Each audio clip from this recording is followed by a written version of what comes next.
Hi friends, welcome to my vlog. Please watch this video. Video నచ్చితే like చేయండి, comment చేయండి, కుదిరితే subscribe చేయండి. Please watch this video. Please go to video 1 2 3 start.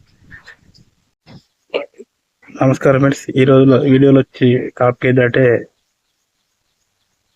భారతదేశంలో విద్యా వ్యవస్థ ఈనాటిది కాదు, పురాతనమైనది, వేల ఏళ్ళ నాటిదని ఎప్పటి నుంచో మనం చెప్పుకుంటున్నాం. మన ఋషులు అంటే వాళ్ళు సైంటిస్టులు. ఆ ఋషులు ఏకాగ్రతలో అన్ని అనేక పరిశోధనలు చేసి ఒక ఆయుర్వేదమైతే ఒక సెంచరీ కానీ అనేక వందల ఆ రోజుల్లోనే ప్లాస్టిక్ సర్జరీలు, దీర్ఘకాలిక వ్యాధులకు, ప్రాణాంతక వ్యాధులకు ఔషధాలు కానీ వైద్యం కానీ కనుగొనడం జరిగింది. ఆ రోజుల్లోనే ఈ ప్లానింగ్, అది ఇంజనీరింగ్ ప్లానింగ్, గృహ నిర్మాణం కానీ, ఒక కాలువ నిర్మాణం కానీ, చెరువు నిర్మాణం కానీ ఆ రోజుల్లోనే క్యాలిక్యులేటెడ్గా, అంటే ఈ వెళ్ళి ఇలా చేస్తే ఇలా ఉంటుందని, అంటే ఈ ఫిజిక్స్ కానీ కెమిస్ట్రీ కానీ ప్రతి ఒక్క విభాగం మన భారతదేశంలో అనాది నుంచే ఉన్నది అనే దానికి ఇప్పుడు నేను చెప్పే యూనివర్సిటీలు నిదర్శనం. ఈ యూనివర్సిటీలు నిన్న మొన్న స్టార్ట్ అయిన కాదు, ఆల్మోస్ట్ క్రీస్తు పూర్వం నుంచే ఈ యూనివర్సిటీలు, విశ్వవిద్యాలయాలు మన భారతదేశంలో, అఖండ భారతదేశంలో స్థాపించడం, విజయవంతంగా విదేశీ నుంచి విద్యార్థులు వచ్చి విద్యను అభ్యసించడం, ఎంతో జ్ఞానాన్ని సమకూర్చుకొని పోవడం జరిగింది. నా వీడియో యొక్క సారాంశం ఏంటంటే, ఇతర దేశాలను కానీ ఇతర వాళ్ళని విమర్శించడం కాదు, అంటే ఈ నేలపై, ఈ భారత నేలపై విద్యా వ్యవస్థ అనాది నుంచే ఉన్నది. ఈ మధ్యలో వచ్చే కొంతమంది చెడు ప్రచారాలతోటి ప్రచారాలు చేసి ఇలా చేయడం జరిగింది. ఒకరు ఇప్పుడైతే ఈ సమాజంలో ఎవరైనా గొప్పగా బతికితే కొంతమంది ఓర్వజాలన్నారు. అలాంటి వాళ్ళే ఈ దేశానికి వచ్చి ఈ దేశం యొక్క విద్యా వ్యవస్థను ప్రతి ఒక్కరు నష్టపట్టించారు. వాళ్ళు మన రాజుల వాళ్ళను ఓడించి రాజ్యాలు ఆక్రమించి వాళ్ళ యొక్క సొంత వాటిని అమలు పరచడం జరిగింది. అందువల్ల ఇవి మన వాస్తవాలని ఒక బండ కింద తుక్కి కప్పి వేసినట్టు కప్పి వేసి ఉన్నాయి.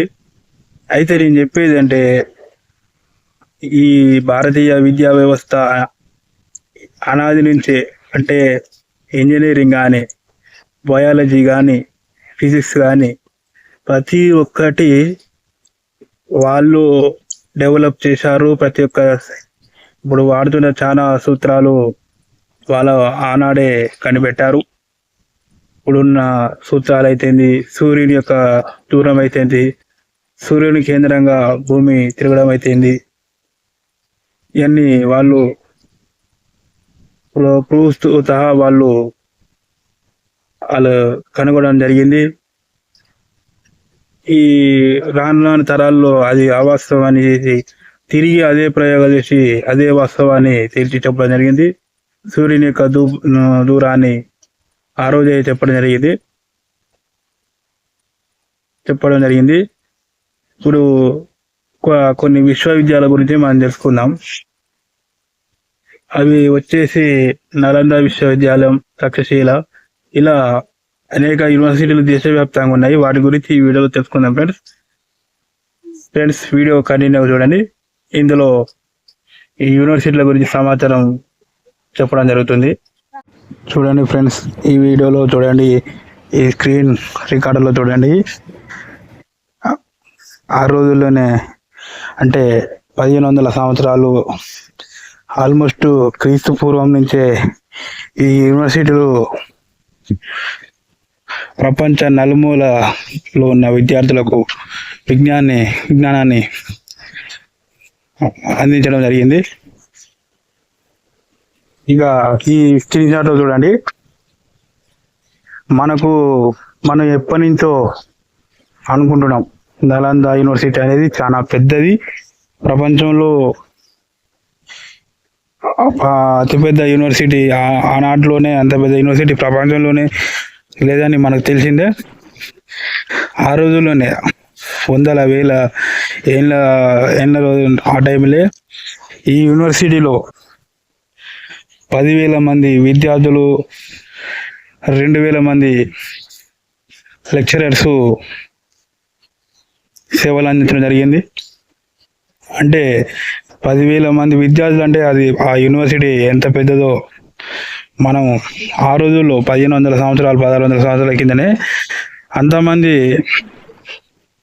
విద్యార్థులకు విద్యను అందించడం అంటే సామాన్యమైన విషయం కాదు మిత్రులారా, సామాన్యమైన విషయం కాదు. చూడండి, ఇప్పుడు నలంద విశ్వవిద్యాలయం వచ్చి బీహార్లో ఉన్నది. అంటే ఇప్పుడు ప్రస్తుతం బీహార్ పరిస్థితి ఏదండి? బీహార్ను రాజకీయాలతోటి ఎలా బలి చేశారండి? అక్కడ ఇప్పుడు బీహార్ ఇప్పుడు మీకు చార్ట్లో కనబడుతున్న 5 యూనివర్సిటీల్లో 4 బీహార్లో ఉన్నాయి. అంటే అంత విద్య పరిడవిల్లిన ప్రాంతంలో ఈరోజు పావర్టీ, అన్ఎడ్యుకేషన్, అన్ఎంప్లాయ్మెంట్, ప్రతి సమస్య అక్కడనే ఉంటుంది. ఎందుకంటే ఈ దేశాన్ని ఇంత భ్రష్టు పట్టిస్తున్నారు. మన దేశంలో మన నాయకులే ఈ దేశాన్ని భ్రష్టు పట్టిస్తున్నారు. అందులో ఇది ఉదాహరణ కాదా? Nalanda university, Bihar, 5th century AD. చూడండి, తక్షశిల యూనివర్సిటీ పాకిస్తాన్లో, అప్పుడు అఖండ భారతదేశంలో భాగమైన పాకిస్తాన్లో తక్షశిల యూనివర్సిటీ, విక్రమశీల లాంటి మహా విశ్వవిద్యాలయాలు ఉండడం జరిగింది. ఎంతో విద్యను అందించడం జరిగింది. మిలిటరీ, మెడిసిన్, లా, ఆర్ట్స్, సైన్స్ వంటి విద్యలను విద్యార్థులకు అందించడం జరిగింది. ఈ చార్ట్లో ఉన్న 5 యూనివర్సిటీల్లో 4 యూనివర్సిటీలు బీహార్లోనే ఉండడం జరిగింది. దయచేసి దీన్ని ఇప్పుడైనా చూడండి భారతీయ ప్రజలారా, మన చరిత్ర ఏంది, మనం ఎప్పటి నుంచి విద్యా వ్యవస్థ ఉన్నది, మన విద్యా వ్యవస్థ ఎంత మంచిది, ఎంత ఉన్నతమైనది, ఎంత విలువలతో కూడుకున్నదో మీరు ఒకసారి చూడండి. ఇప్పుడు విదేశాల యూనివర్సిటీలు పోవడం కానీ, ఆ విదేశాలను యూనివర్సిటీ నెలకొల్పడానికే ఇన్స్పిరేషన్ ఇప్పుడు ఈ భారతీయ విద్యా వ్యవస్థ. కావాలనుకుంటే వాళ్ళ ఉన్న గ్రంథాలను చూడండి, పరిశోధన చేయండి. నలంద యూనివర్సిటీ ఏంటండి, ఎన్ని వేల లక్షల పుస్తకాలండి, ఎన్ని గ్రంథాలండి, అవన్నీ మన దగ్గర ఉంటే ఎన్ని ఇన్నోవేషన్లు అండి, ఎంత కొత్త టెక్నాలజీ అండి. ఎందుకు పనికి మాలిన సంపాదన తగలబెట్టారండి? జ్ఞానాన్ని కాల్చడం ఏందండి?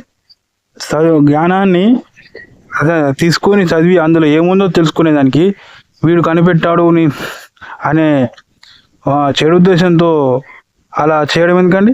అందులో సారాంశం అలా తీస్తే ఈరోజు ఎంత